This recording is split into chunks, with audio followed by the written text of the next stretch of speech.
as soon as I'm done with this, I'm gonna go back down there and start my stream. So wait, you want to come down to 9 Drew with me? You have time? I gotta. Let me try to figure it because I gotta go to the location scout. All right. Well, I already promoted it as you're coming. Oh, you told him. What do I gotta do for? Like, what do I do? Nothing. All you gotta do is just like show up and be like, "What's up?" I had an idea of just like starting the stream, and just having you there. What is up, everybody? Hasan Piker here. Shout out to all the Hasanabis. Today is Friday.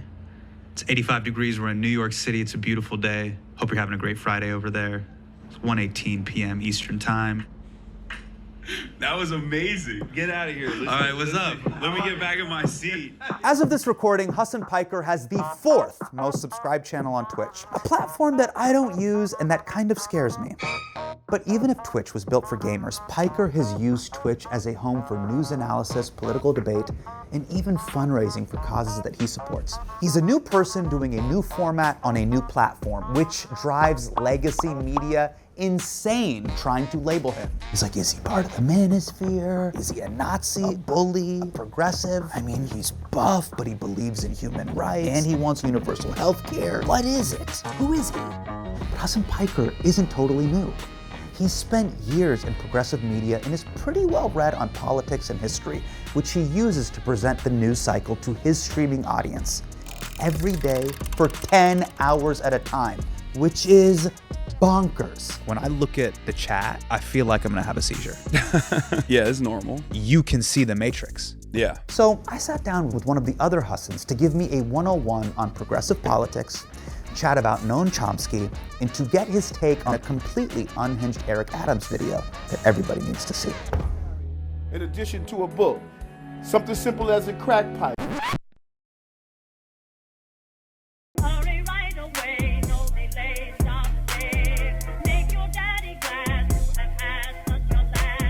Yo, ladies and gentlemen, Hasan Piker.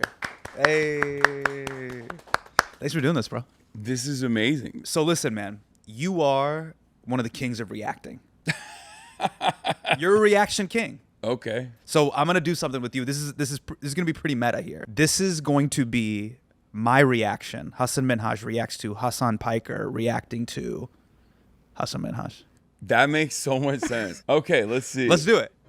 You've been saying put your shoes on for the past 40 years. Senator Sanders, do you ever feel like blowing your brains out? Occasionally. That was kind of funny, I'm not gonna lie. It was a good, strong start.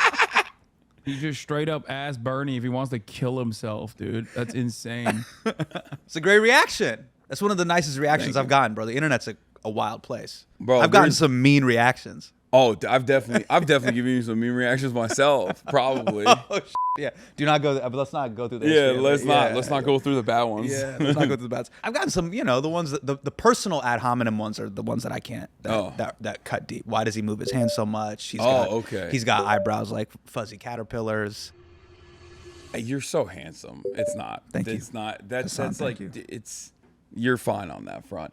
No, I have a lot of animosity. We're here right now. But like, as soon as I saw a Muslim dude named Hasan on The Daily Show, I was like, oh, bro, it's over. There's no way white people are going to be like 2 Muslim Hasans doing political satire or political anything. It's not happening. Now there's 3. There's 3. I don't know what happened. No, there's a lot happening in the world, man. Because like, if your name is John and my name is John, we could have 10 of us. Hey, can I tell you what I really wanted to chat with you about? Bro, I was going to text you this. The New York Times profile on you was bonkers. I know. I was like, all right, I'm just going to have him on the pod. We're going to talk about it. All right, let's take a look at let's look at the title, okay? That's the good headline. A progressive mind in a body made for the manosphere. That's what they changed it to? What was it before? The bad one was MAGA body. They said like leftist with a MAGA body or something. They changed it after I yelled about it on stream. A progressive mind and a MAGA body, article headline is not the best, okay? I think what they were saying is like MAGA packaging. I think that would have been probably a better title for this. Instead of a progressive mind and a MAGA body, if they said progressive mind and a MAGA package or something, or in a bro package, or a manosphere package, MAGA body, that's going to piss off a lot of people. Classic New York Times. The editor came up with a title that pisses everybody off, regardless of their political background. Yeah. Like the liberals were mad because they were like, MAGA body, excuse me. Like, have you ever been to a Walmart in Oklahoma? Like, that's not what MAGA body is. And then all the Republicans were mad because they were, I guess, like associating me with MAGA. You pissed off every part of the Venn diagram. Everybody got nobody mad. was happy. Even the photos made you look kind of like a zoo animal, where they're like, check this out. Let's look at this first photo. For an appearance at the 2024 TwitchCon, Mr. Piker wore a tank top that showed off his arms. First of all, I didn't even read that description. This is the description. That's crazy. This is one of the main descriptions. This is what I'm talking about. Yeah. Now, how does it feel to be treated like a female politician? No, it's awesome. Because I grew up fat. Okay. So like when I yeah, you've talked about this. Yeah, so when I get objectified, I'm like, sweet. Right. People will be like, people in the comment section always be like, no one would listen to you if you weren't hot. And I'm like, oh, you think I'm hot? Thank you.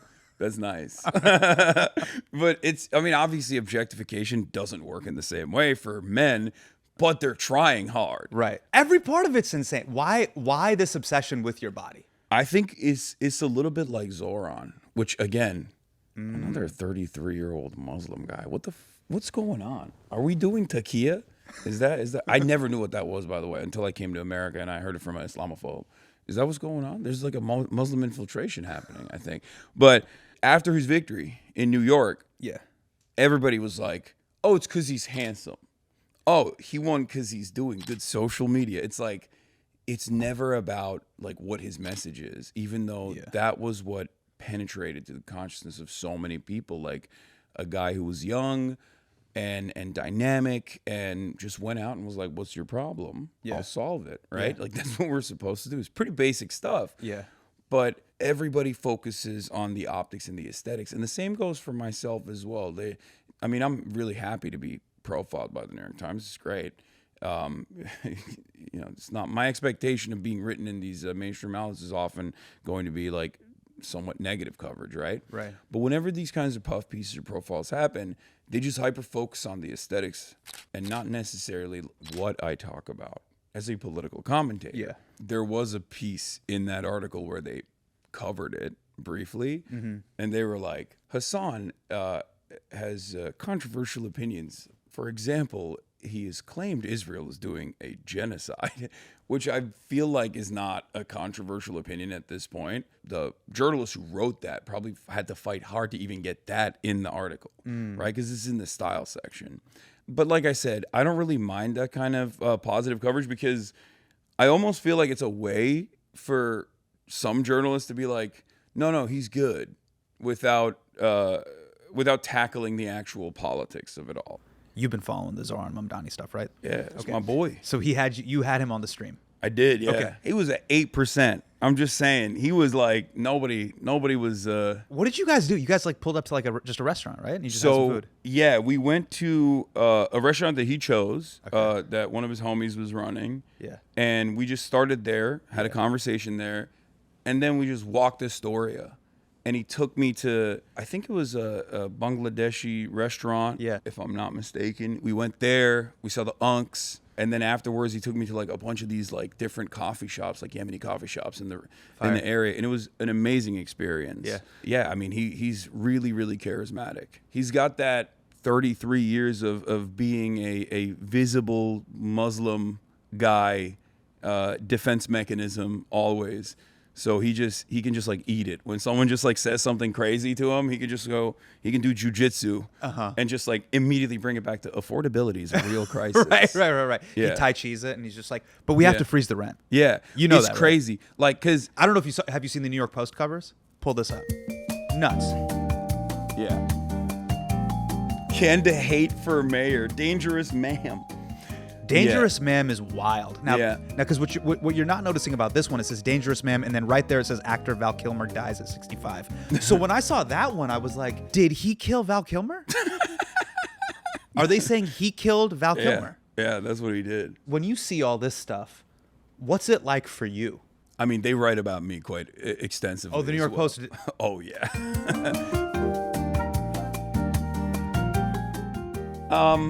when I see this stuff, I said this before, like, I'd never have felt so, like, I'd never understood, like, representative politics until someone who was also a 33-year-old socialist Muslim is running for office.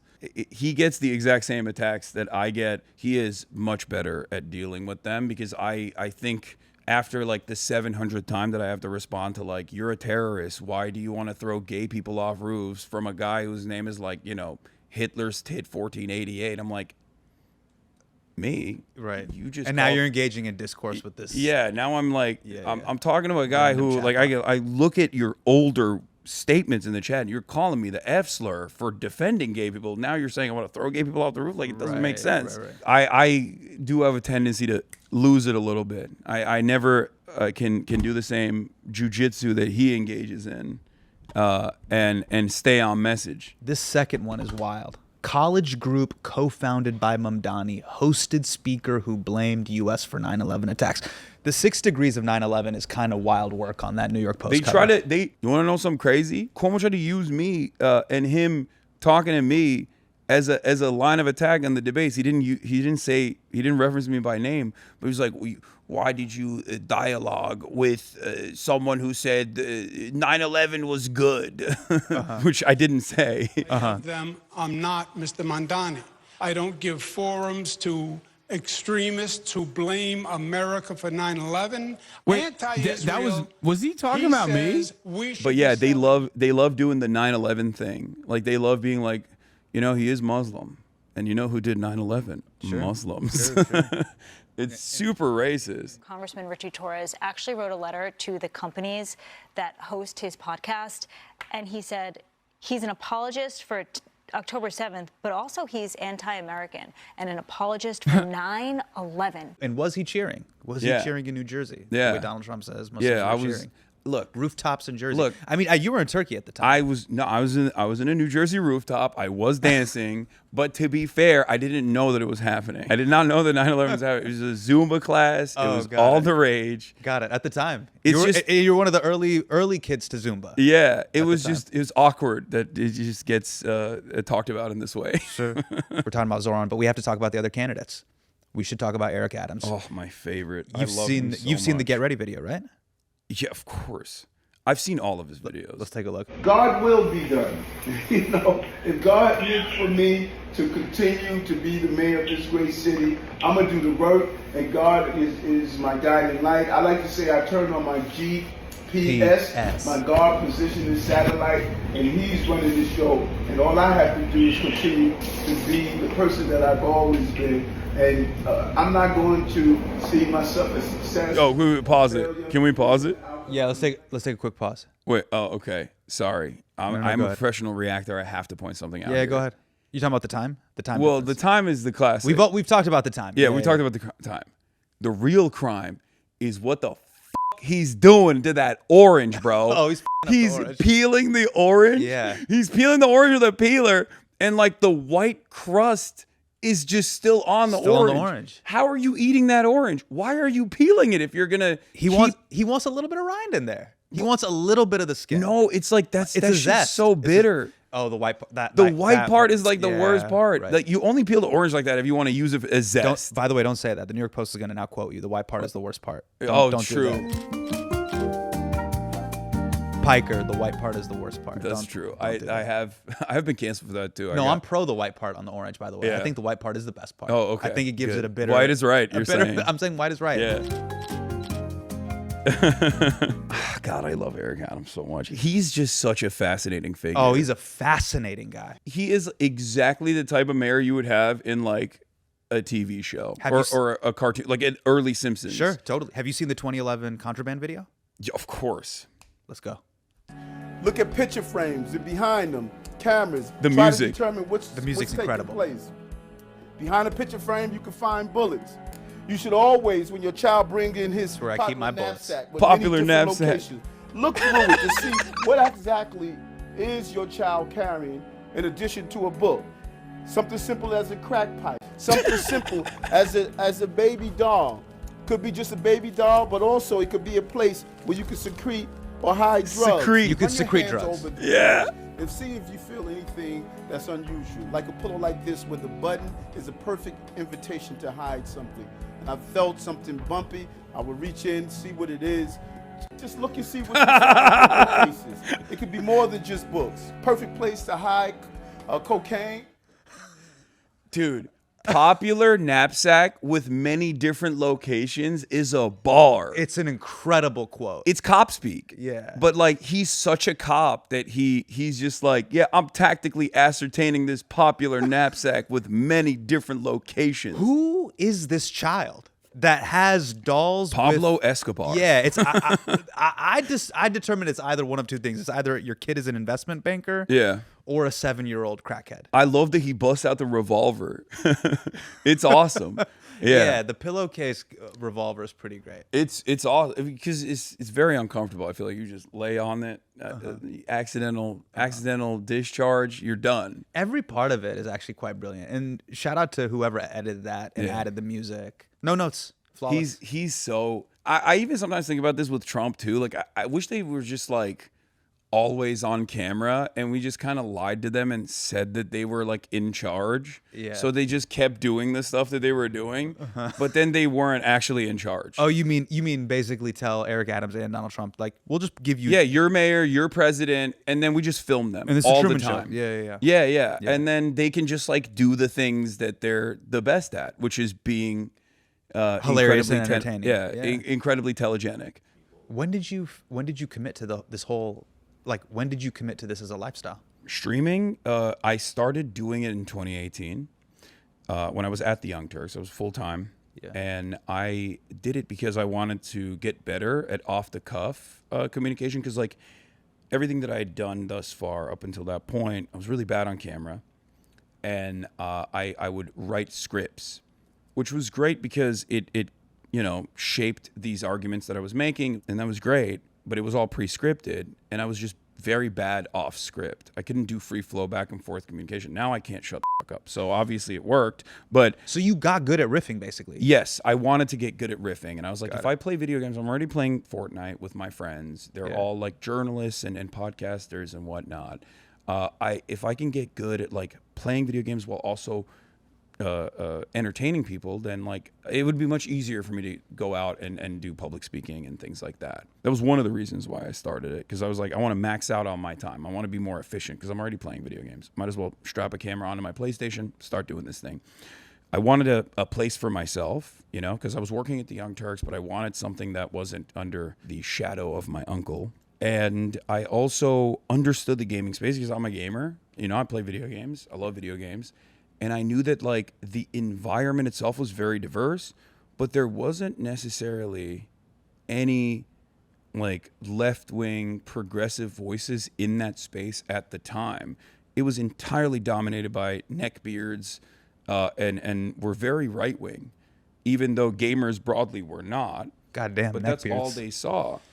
So I was like, I think I can like, I can tackle the space and also show people that the memes about like, because back then there was this like defining trait of like the social justice warrior, blue-haired, hysterical, all this stuff. The crying lady from the 2020 inauguration, like they always point to that. Right. And I wanted to be like, look, like that's not what it's about. You don't have to be a woke scold to be a progressive person or a leftist. You don't have to be a joy kill to be a progressive person or a leftist. The thing I don't like about that framing too, by the way, and I was chatting about this with our producer before you even got here, is the framing behind justice being synonymous with being weak. Yeah.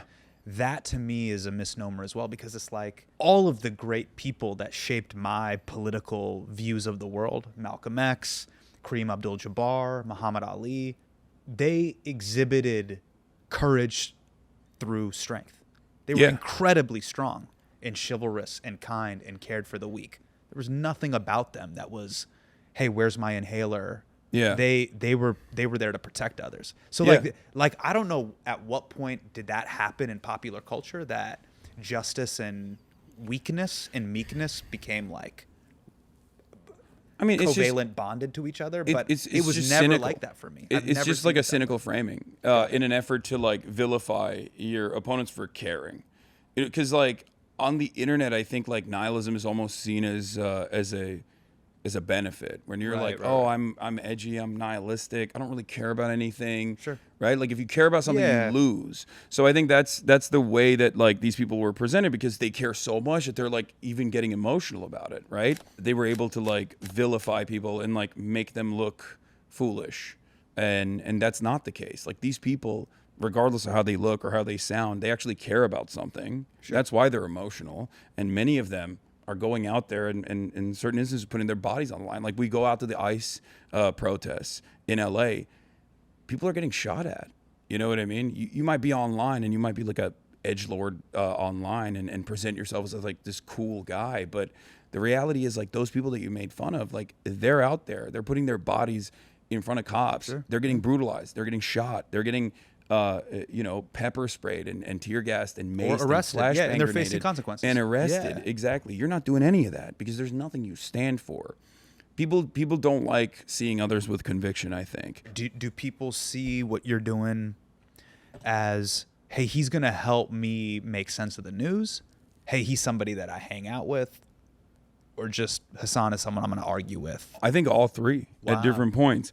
But it's mostly, I think I help communicate how people are feeling about certain events, or I help them realize like that they're not alone in this feeling, especially if you're like living in the deep South and your worldview doesn't immediately match up with like everything that you see around you, and you're like, what are these guys saying? Like, I don't really agree with this. And then they find this community, this space online, and they're like, oh, so there are a lot of people. Do you feel like the reason why people may see you and be like, I don't know what's going on here? Is it probably like, look, this guy is on a new and nascent platform, Twitch. I don't know what this is. Yeah. And then he's talking about things to my kids. He's resonating with the youth on a new and nascent platform. So for me, I feel like people look at you almost like they're like a hostage negotiator outside of like, you know, in those movies where you have like Robert Duvall. It's like, what do you want, Hasan Piker? There's like a helicopter. That is how I feel sometimes. I feel like that. I mean, like I said, for the first couple of years of my career, when journalists would reach out to try to do profiles, I was like very worried about it. I was like, no, it's fine. I don't want this kind of attention. It's cool. Because like I wanted to grow at my own pace. But I mean, I think it was after the 2020 election where the cat's out of the bag at that point, you know? And now it's interesting. It's mostly not about my politics and just about the aesthetics of it all. Right. But I think that's just how it is. But I'm far from the first guy that looks like this, that talks about politics. Sure. Chris Cuomo's out there doing his thing at News Nation. I thought you were gonna bring up Kennedy's extremely handsome son that has now reemerged into the algo that people are going crazy over. Are you? Oh, I thought you were gonna. I'm talking about RFK. Yeah, I'm talking about JFK going Jr. a different route there. No. So yeah, he's. What if I was like, yeah, RFK, it's kind of a smoke show. You would not be the only guy who thinks that. Apparently, he's a real charmer. Sure. Allegedly. Anytime like there's a female reporter that writes about him, she's captivated by his stunned, pheromones. Apparently, a nuclear power plant in Western Europe had to shut down because a massive swarm of jellyfish got into its cooling water. I found out about this story from Ground News, which is today's sponsor. Ground News shows a breakdown of publications reporting on a story, which way they tend to lean politically, right, left, or center, and it's not about eliminating bias. We've all got biases. It's just trying to make you aware of the potential biases of different publications so you can consider them as you analyze an event or an issue. For example, when I read the jellyfish story, I was able to scroll between some of the 88 reporting publications. I noticed that most of the left-leaning publications were quick to attribute it to global warming, while some right-leaning publications described it as a, quote, invasion. One even cautioned that, quote, jellyfish can also hitch rides on tanker ships, quote. What are they planning? Use the link in description or go to groundnews.com/Hasan, Hasan, to get 40% off their Vantage plan. The same one that we use here at HMDK. That breaks down to just $5 a month for unlimited access. Visit groundnews.com/Hasan and subscribe today. Here's what I'm going to do. I've faced this before where no one asks you in a very clean, straightforward format, what are your political beliefs? Okay. We'll just get it clean. What is your political ideology? I say I'm a leftist. And the reason why I say that, because it ranges all the way from, Maoist beliefs, I guess, to, in America, even social democracy, it's a big tent. And the reason why I don't particularly abide by one kind of Marxist orthodoxy is because I think that in America we have no broad coalition of the left. The DSA is trying to do that and have seen some success here in New York especially. But yeah, I say I'm a leftist. I'm a progressive. Empathy is what guides my politics. And yeah, that's it. I did a very bad job. You asked me a direct question. It's a very... And I gave you a very bad answer. I've never been able to articulate it either. Here's kind of what my political disposition is. My basic POV is that all human beings have inalienable rights. Every human being has divine goodness within them. Human beings are more than a P&L sheet or things that can generate profit for corporations or provide shareholder value. And I don't think you should kill people for money. That's pretty much it. And apparently that makes me either like a terrorist or a Cuban spy. Yeah, that makes sense. People try to put that into like a two-party political box, but that's really what it is. Yeah, well, it's neither party in the two-party that really represents that, because I think that is antithetical to capitalism in general. I would say broadly I am anti-capitalist. Like, that's not... I don't correct people when they say I'm any variant of leftist. I guess unless they say I'm an anarchist. I'm not an anarchist. That's it. But you're right. My politics are people first. And I think that we can genuinely improve society broadly if we were to, and I'll use like a liberal term here that people like, we would be able to maximize the potential of people that are in developing nations that have been subject to untold amounts of cruelty at the behest of super profits that we extract from the global south. I feel like a better future is possible. We live in an era where we have an abundance. Not to shouts out to Derek Thompson and Ezra Klein, but we have a surplus of food. Like, solving that problem is a matter of profit. Because if food production was no longer profitable, if we were just giving it for free to people that need it, then all of a sudden, that breaks the entire system. There are so many things that we could solve if we were just be like, all right, well, let's just drop profit on this one. Let's not worry about making money on this one. How about we just have a little handshake deal here? Healthcare, housing. Like, I think these are solvable issues, and the only hurdle is that we have just simply not evolved away from this current organization of the economy. Man, I've always felt this, being a comedian and an artist. It's a very like woo-woo, human first disposition. So a lot of what you're saying resonates with me. I've been put under the progressive umbrella before, but I'd love to chat with you about what these ideas mean to you. So I'm gonna ask you about like 6 or 7 questions. But let's do it. Let's break it down. Okay. Hasan Piker, to you, what is socialism? Socialism is redefining and reorienting the classist politics that we currently have away from the capital owning class, owning both the means of production and virtually every facet of power, and redistributing it in a democratic fashion back to the largest class, the working class. How is socialism different than communism? Communism is supposed to be the end stage. It's like the final goal. It's like the final evolution, a stateless, moneyless, classless society, a borderless society. We've never really had communism. I know people will just like jokingly sometimes say real communism has never been tried, but that literally has never existed. Communist parties have existed. Now you have modern iterations of that, like China, heavy state ownership, heavy state control over the entirety of commerce, a command economy.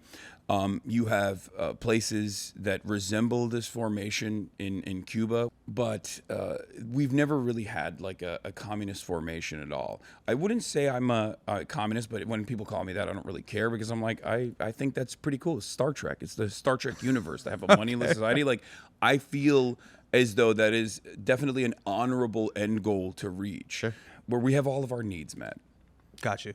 You know? So what I'm hearing, and tell me if I'm hearing you correctly, is the core ethos of communism in your mind is almost like a collectivist spirit that you would have almost like with your family. Yeah. Within your household. Yeah. Behind closed doors, and assuming the family's functional, not like the family that I grew up in that was highly dysfunctional. For sure. But it's even beyond that. It's just it's the next stage in the evolution. It's like moving away from like feudalism to capitalism, like capitalist liberal democracies, and then the next stage from that, from social democracies to socialism, and then eventually, I guess, like once there's no more need, once we have everything produced, maybe one day in the future we could have all of these problems solved, and then there would be no more need for money. Who knows? I'm not saying that that's like what I suspect is going to happen, right? But I'm saying that as an end goal, that doesn't sound bad. Got it. You what you're saying is you're like, that's where my political and social compass is pointing, whether that's possible or not. Yeah. What is the difference between a liberal and a leftist? Capitalism, I would say. Okay. Like a liberal in the European sense is actually considered a right-winger. Like liberal parties in Europe are right-wing parties. They're center-right or even sometimes far-right parties. Whereas a leftist, which is kind of like a made-up, that's not like a historic, traditional movement term at all. You usually have like specific delineations. You have ideological tendencies. You're a Marxist-Leninist. You're a Marxist-Leninist, Maoist third worldist, communist, socialist, democratic socialist, social democrat. A liberal is basically someone who is a capitalist. Motivating principle is usually the protection of private property, whereas I would say a leftist cares little about that, cares about personal property. Like you can have a house, you can have a car, there's no issues with that, but it revolves around the protection of capital accumulation. A liberal will protect capital accumulation, whereas a leftist doesn't necessarily care about it as much. Most leftists. Got it. So a leftist is almost like, hey, you can have your basic needs met with a house, a car, clothes. Yeah. But or even like luxury goods if you Sure. want to buy luxury goods. I mean, that's not like, some people might get mad at me for that, and a lot of people get mad at me. How do you square the circle with all that stuff? With when people say you're a left, and again they're labeling you're a leftist. Yeah. You have a house. Well, they say I'm a communist when they want to get mad at me about that. Okay, gotcha. How do you reconcile all of that sort of stuff? I've never actually advocated against people having nice things, but that's just kind of the box that Gotcha. people automatically assume you're in. I think it was falsely attributed to Deng Xiaoping, who said, socialism isn't about poverty. To be rich is glorious, which he didn't actually technically say, but he never corrected it. So I'm just going to attribute it to him. Socialism and leftism is about making sure that everyone has the same freedoms that I've been able to get for myself, the financial freedoms of not having to constantly check your phone to worry about your bank balance by the time the end of the month is coming around. Things that I've experienced as well in my life. To constantly have to worry about the pressures of maybe not being able to make rent, right? Maybe not being able to make the car payments that you have to make. The way I see being a regular working class person is kind of like having all of this extra weight on you at any given moment throughout the day that a person like yourself does not have any longer. Yeah. A person like myself does not have any longer, where it's like a weight is lifted off your shoulders when you no longer have to have these like tremendous financial pressures. That actually is an anchor. Like that basically curbs your potential. It limits your potential. It stops you from enjoying life. Sure. And I don't think that should be paywalled. Like we shouldn't shut off that access. And I don't think that this current economic organization of society allows that to happen. So my advocacy revolves around everyone being able to have nice things or time to themselves or more autonomy in their workplace. Sure. And it's not about like, oh, you don't get to have nice things at all. I'm going to take your toothbrush away. Yeah, and what you're talking about is like not only just the financial freedom, but like time freedom, Yes. mind freedom. We had a taste of it with COVID. Remember how when everyone kind that's of true. stopped and they're like, Yeah. like for the first time it was pencils down for the entire for the majority of kind of corporate America. There was like a little moment of that, and then the S&P 500 had to continue. And like, no, we there have was to- too much. People had too much real estate, like commercial real estate that they bought. Like, people have to get back to work. What are we doing? Yeah. What Yeah. is the left wing / leftist perspective on immigration? I guess there's diversity of thought in every movement, including on the left as well. But mine is I am pro-immigration. I don't think that there's any issue with immigration at all. But the way that immigration works, I think it was Aviva Chomsky, one of Noam Chomsky's daughters, who wrote a book on this.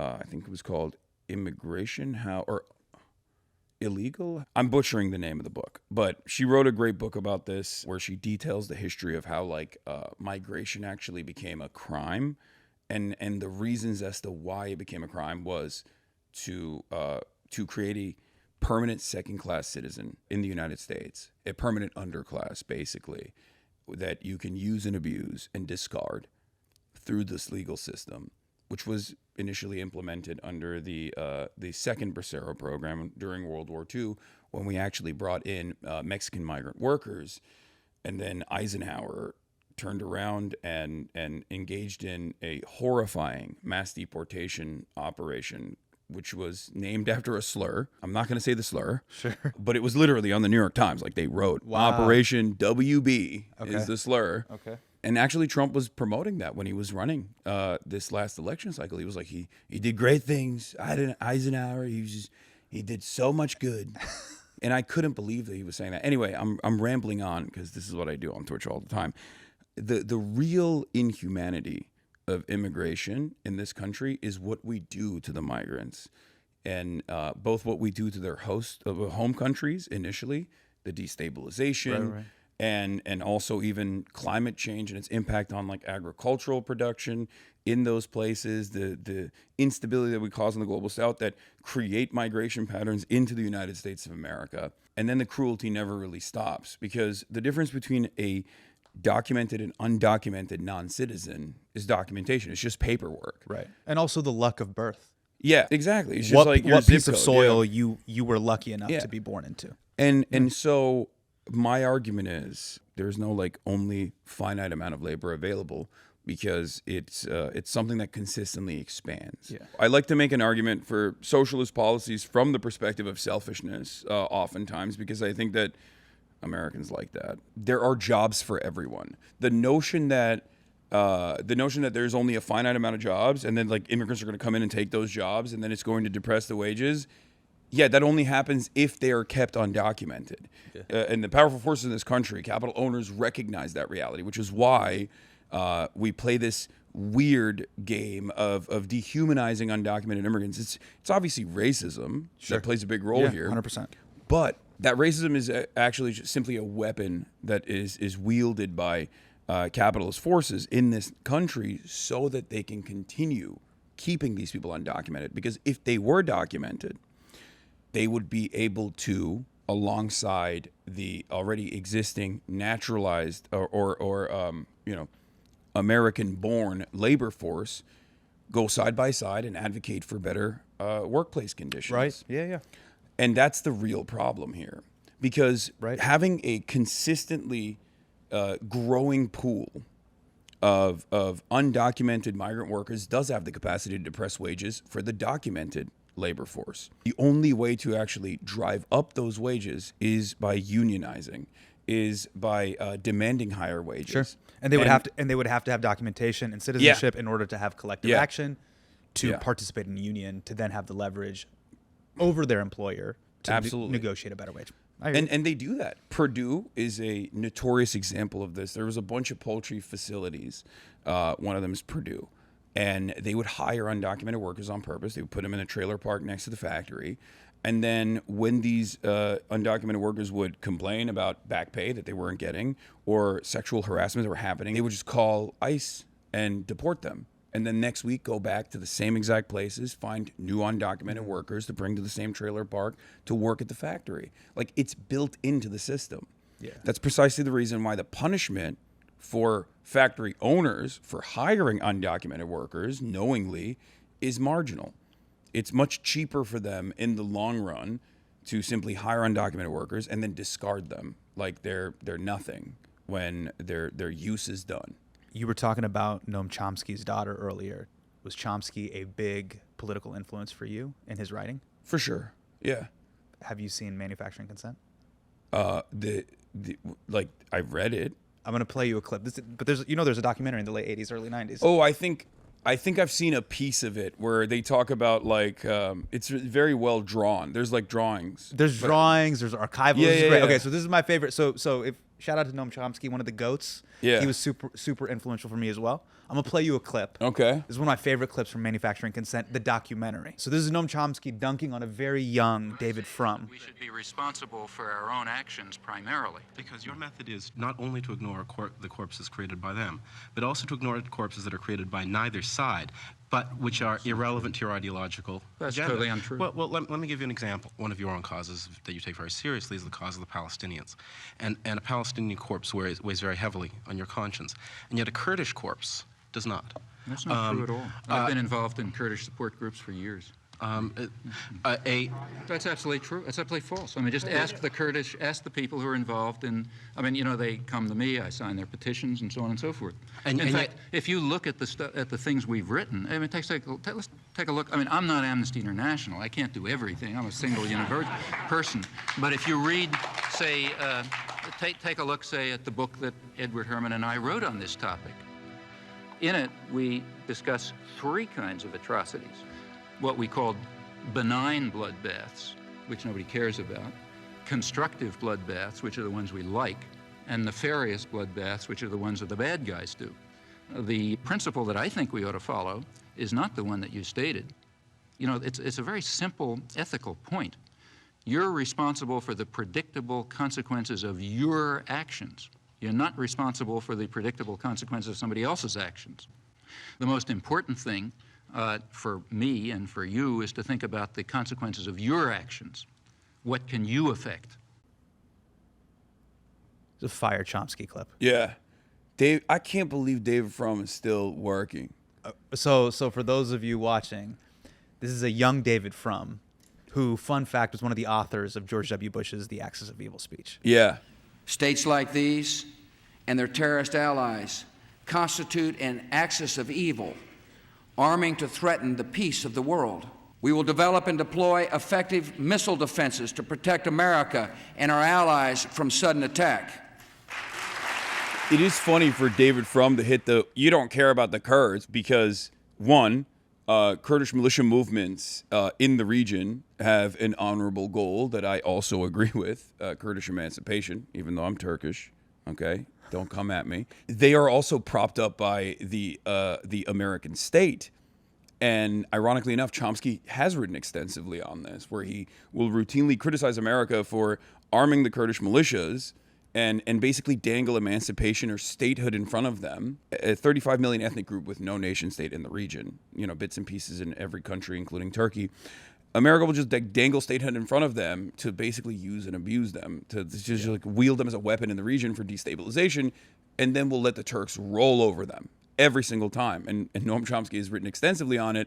But what's interesting to me about what David Frum is doing there is that it's the exact same thing that David Frum does right now. And everyone like David Frum that is like super pro-Israel or super pro-American imperialism in the region will always be like, well, what about the Kurds? Or what about Sudan? And it's like, okay, that's also bad. And we are also kind of involved in all of those things.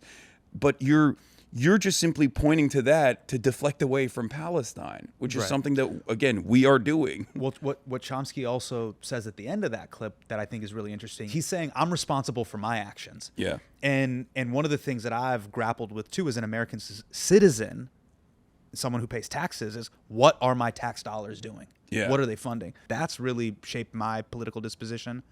But also some of the great, civil rights activists. I mean, the book right there behind me, Muhammad Ali, his work in the 60s and 70s against the war in Vietnam also shaped my whole position on both individual violence and state-sanctioned violence. Yeah. I don't know how you feel about it. For me, in regards to violence, I've just never been able to be pro-violence. Yeah. I am openly an anti-imperialist. Like, that's the one thing that gets me into trouble in American politics more than anything else. Why? I don't understand. Because this entire machine is run on violence. So it's like, and that is the violence that is uniparty for the most part. It's happening over there. Most people can feel like they're anti what's happening over there, but they don't let that disrupt their regular day, their day-to-day experience. And because of that, I think, especially in like the last 2 decades, I would say like the Democratic Party is also is no longer like even the aesthetically anti-war party. We have 2 parties that are pro-war basically. And maybe they were always pro-war, but now they are openly pro-war. They're championing the pro-war message. And I guess Donald Trump actually successfully took advantage of that dynamic to present himself as anti-war, even though he very clearly wasn't in his first term, and he certainly has not been so far, right? But you said, like, no violence whatsoever. I'm not a violent person. I abhor violence. I think violence is something that we must eradicate in its entirety. But it's also a functional part of politics. Like violence, as a matter of fact, who gets to do violence, correct, and who is the recipient of violence is a big part of politics. It's resource distribution, who gets to have it and who doesn't. Right. And the only way to manage that resource distribution is through violence, in the simplest terms. So the reason why I said it gets me into a lot of trouble is because like a big part of what I do also revolves around contextualizing the violence of militancy against imperialism, militancy against state actors. And I think that is what Americans can't stand to hear. Right. Especially, I guess, like, no matter how white I look, no matter how bro-y I look, at least. They talk about Intifada glowingly. They support Hamas, a genocidal terrorist group with American blood on their hands. It is a fallacy to pretend, oh, we can't criticize the government of Israel. That is not the issue here. These people know that. They just lie constantly. At least the nickname fits. Piker. They hear the name Hasan and they go, "Oh, you." I know that's you that's like, really where you f***ed up, bro. Yeah. You should have gone by Harry, Henry, because you got a Henry Cavill look. I could just, I thought, I could just been like, my name's Hank. Yeah, I'm from Kansas. You f***ed up with the Hasan. Yeah. Beautiful name, but my grandfather always used to say, like, "Don't tell people you're Muslim. Oh yeah. What are you doing? What are you doing?" He's like, because it was like post 9/11. He's like, because my middle name is Dogan, but it's a letter that doesn't exist in the English language. It's a G. It's a silent G. Yeah. So my middle name is Dogan, like in official, paperwork. Sure. So he's like, just use Dogan. Say Dogan Piker. That sounds Irish. Yeah, a little bit. I could have just been Dogan Piker. Yeah. You know what's interesting, man? Your whole life, growing up in Turkey and then coming here and studying at Rutgers, you've had this insider-outsider relationship to America. U.S. citizen, grew up in Turkey, came here. How did that, growing up in Turkey, shape your world perspective when it comes to international foreign policy in a way in which a lot of your classmates or people that you grew up with in America don't quite have? I mean, the automatic position, ironically enough, Turkey's a NATO country. Yeah. So it's also the most like anti-American country. I think like one of the most anti-American countries on the planet. One of the most anti-Israel countries on the planet as well. Again, major ally to Israel, major trading partner to Israel, regardless of what Erdogan says, and also a NATO nation that houses American nukes inside of American military bases in Incirlik, right? Second largest military in NATO. And yet, Turks do not like America. They don't like America intervening in our affairs. This position was even when you were a kid growing up in Turkey. Oh, for sure. Got it. Well, because I grew up and 9/11 happened, and then I saw what America did in Iraq, the region and the insane instability that it caused in the region, and that's why everyone usually that is from that part of the world has almost a monolithic approach to America. We love the culture, Sure. you know, rap music, and everything else that comes with like Yeah. Hollywood, but we don't like the government. We don't like the policies, especially policies that pertain to sending, you know, corn-fed boys from Iowa down to places that they should not be in to go and do some door knocking operations in a brown family's home. Did you feel growing up in Turkey and before you came back to study at Rutgers, did you feel like there were two stories happening, which was, hey, I'm reading these headlines in the New York Times, and then this is what life is like for me growing up in Turkey, and there's a divide here? Because I felt that growing up Muslim in the United States, which is why Homeland was such a trip for me. I would watch these shows, and I'm like, that's what infiltrating a mosque is like? Yeah. Because I know what Sunday school kids are like. Yeah. They're weird. They're not terrorists. Yeah. They're certainly weird and socially awkward. The big reveal was that he was doing dua, or he was praying on a prayer mat. I was like, ooh, spooky. Yeah. So like that was always a trip for me, which was seeing that dissonance, being like, I live in this community, and then I'm seeing the way it's being portrayed, and there's a huge chasm between those two things. Yeah. Everyone in America thinks like we ride camels or something, and it's like, no, that's not a thing, right? It's just. Well, I guess like people's understanding has developed a little bit further beyond that. Mine's still pretty basic too, which is like the thing that I feel is so dope about that region is people can legitimately be like, I'm Ottoman, bro. I do say that a lot. It's just a cool thing to say. People get mad. You know, like you study Mesopotamia in the 6th grade and you make like your little diorama, but to be like, yeah, I'm Sumerian. Yeah. I'm Mesopotamian. 1453, best year of my life. yeah. Istanbul, baby. Yeah, I'm from the Fertile Crescent. Yeah. Like that's just a cool thing to say. Yeah, not Constantinople, bitch. Yeah, versus like, I'm from Tallahassee. No disrespect, Tyler. I know Tyler's from Tallahassee. No, it's sick. It is something. It is a sick that is thing something to that say. Americans lack. It's actually not dissimilar. I've thought about this quite a bit. Like American nationalism has a very close similarity to the myth making of Nazi Germany, because they had no like robust Roman Empire style culture because they were like living in fucking mud huts back then. So I think like Adolf Hitler was like very jealous of that history. So they would just like go and try to find like, you know, Thor's hammer or something to be like, oh, we're Nordic actually. right. Yeah. And I think Americans have to do that too, because it's like such and a Hitler was new- basically like a short king who had like short man syndrome. I would say he's a manlet, not a short king. wait, what's the definition? Manlet. I don't even know what that is. So there's short kings and then there's manlets. If you're like, you know, a short king, you don't care, you're cool. Got it. Hitler had little man syndrome. Yes. And so he basically had to be like, I'm a Viking, you know that, right? And everyone's like, you're not. Yeah, but I think there was like a jealousy of you know, seeing Mussolini down there, and Mussolini's just like riding with the Roman Empire. And what's Mussolini? Mussolini's like 6'3"? I don't even know how tall he was, but he had a fat ass. I know that. Okay. He was like jealous because you need to create like a national myth around like the superiority of your people. Sure. I don't think Americans have that either, because it's like. It's like a made up country that's relatively new with you know, with and that's no, why like, we have 16 Spider-Mans. Yeah, exactly. There's like, I don't know what our story is, but we have the Tobey Maguire Spider-Man. Yeah. Obviously 2 Andrew Garfield Spider-Mans. And then we have Tom Holland Spider-Man. Well, so that's what we have. And by the way, a third of our Spider-Man, actually 2/3 of our Spider-Mans aren't from here. That's also true. That's what's interesting is like, I think it was after Trump assassinated Qasem Soleimani, Trump was saying like, we'll hit your cultural landmarks. We'll hit your cultural sites, which is terrorism. That's what Trump was like tweeting out, terrorism. And the Iranian response was something along the lines of like, we want to hit your cultural land sites, but Americans have none. Like we can't kill SpongeBob. You know, like you have none, and it's kind of true. It's really interesting because like I mean, I've talked about this and I've gotten again trouble for this as well, because I talked about this in the context of Hassan Nasrallah, another Hassan, who was assassinated by Israel. He was the leader of Hezbollah in Lebanon.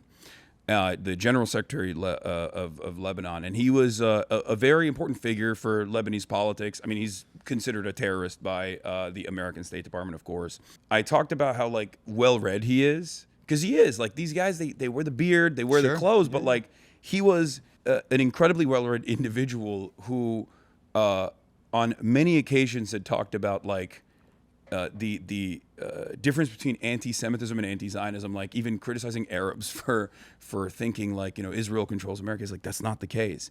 When we grow up in America, we just like assume automatically that if someone has a big beard and wears like a turban or something, that they're like, you know, barbaric. Sure. And that's not like, those guys are very well-read people. Like they're and a lot of them were educated in the West. Yes, exactly. That too, for sure. So after we finish this, you got to do a stream. What is it like being in constant conversation with the internet? Not great. Probably not good for my brain. But I love what I do. I'm a very stubborn person. And I feel like that has been, and my ADHD, I guess, has been like almost a weapon in this field, where it works so perfectly with who I am. Like this format where I'm constantly just like hammering the same exact talking points over and over again, constantly like explaining to people if they're confused about something, or even debating people from time to time. I personally love it, but it's definitely not for everyone, I will say. How do you determine the difference between signal and noise? Like when I look at the chat on the right side of the screen, I feel like I'm going to have a seizure. Yeah, it's normal. It's a normal feeling to have. But I feel like you can see the matrix. Yeah. And so what are you discerning there? I think I'm reading everything, which is really crazy. Like I see everything, which is not good, because... And then your brain is just like sifting through the recycling bin? See everything. I don't know how I figured this out, but like I can go into like almost a free flow state where on the one hand, I'm reading an article... Yeah. Or I'm offering commentary on an issue that I've talked about probably a million times at this point, because the same exact problems that I was talking about 10 years ago in a much more restricted format are the exact same issues that persist. I'm talking about something, I'm explaining something, while also simultaneously browsing the chat, and it's like going. And then I'll pick something and I will deliberately move it into the main stage. We call it like bringing someone into the public square in the chat, where I will use that as a jump off point to like either use it as like you'll take that comment and you'll put it in the main screen and you're like, all right, let's just break this down for a little bit. And in many instances, the overwhelming majority of the chat is actually offering complementary information that correspond to what I'm talking about. People will bring up old things that I've said, or people will bring up old things that like whatever individual I'm talking about has said, and then they'll like send a link, and then I move through that free flow state. But then there are moments where someone is coming in with like, you know, a sinister reason, where they're coming in to be like, oh, I'm just curious, like why do you love doing 9/11s? You know, that's which is not really I don't even know what that means.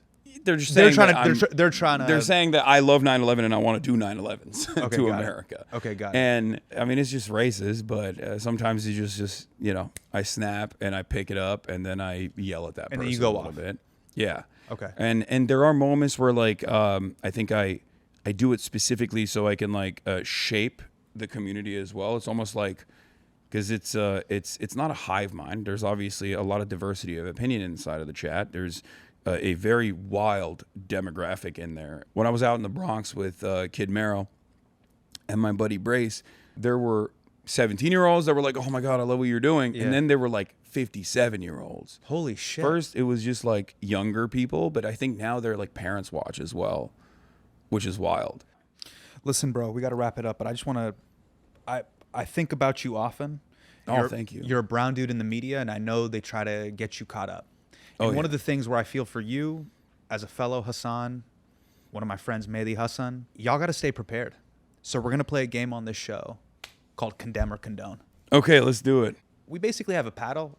I can have you leave with this, but whenever you engage with the media, it's important that you keep this on hand at all times. Okay? Love that. Just so they know you're one of the good ones. Okay. Just let them know what it is. Yeah. Well, hey. I did do a version of this. You have a Condemn paddle? I have not a Condemn paddle, but like when Russia invaded Ukraine. Yes. Because I'm not exactly fond of NATO. I knew that like people were going to immediately say you're pro-Russia. I'm not. So I had this this chyron. Vladimir Putin is bad.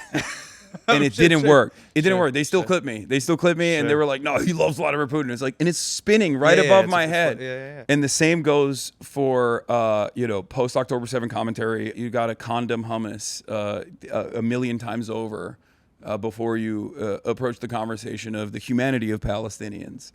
That's why I gave you the battle. I'm ready. I'm ready to go. Here we go. Condemn or condone with Hasan Piker. Let's get it. Condemn or condone Domino's Pizza. Oh, is that the camera? Is that my camera? Yeah. I do not fuck with Domino's Pizza. I think it's BDS too, but I think it's ass. You didn't fuck with Domino's even at Rutgers? No, the sauce is like too sweet, chemical seasoning. It's not even real seasoning. I condemn. Okay. Easy. That's an easy one. Condemn or condone Luigi Mangione. Ooh. Oh. Condone. Yeah, he's hot. Okay. That's the only thing. Nothing else. The Menendez brothers. Ooh, damn, you got me. No, I don't. I condemn.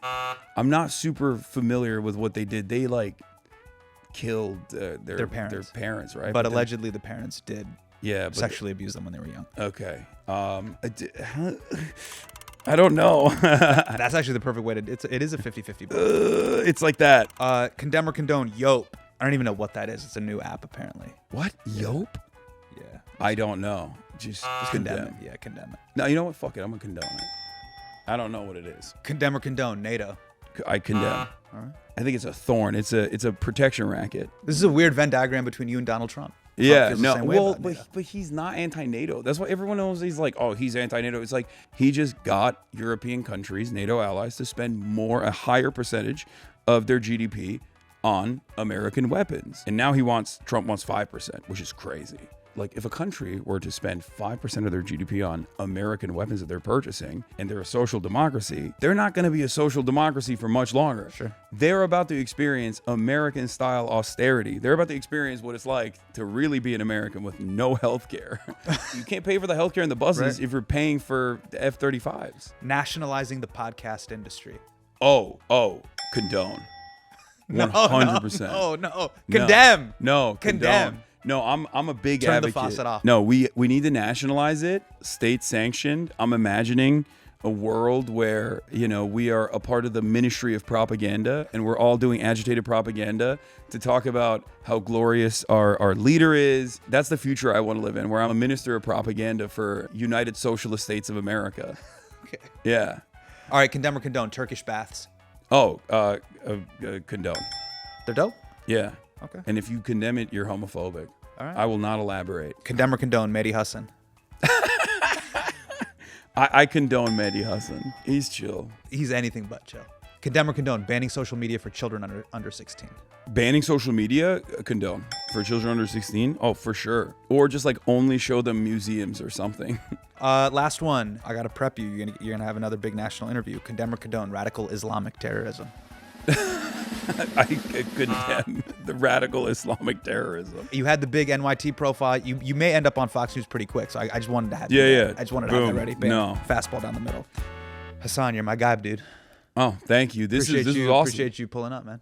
Finally, we did it. We finally did it, man. Double Hasan. Thank you, bro. Thank you for having me.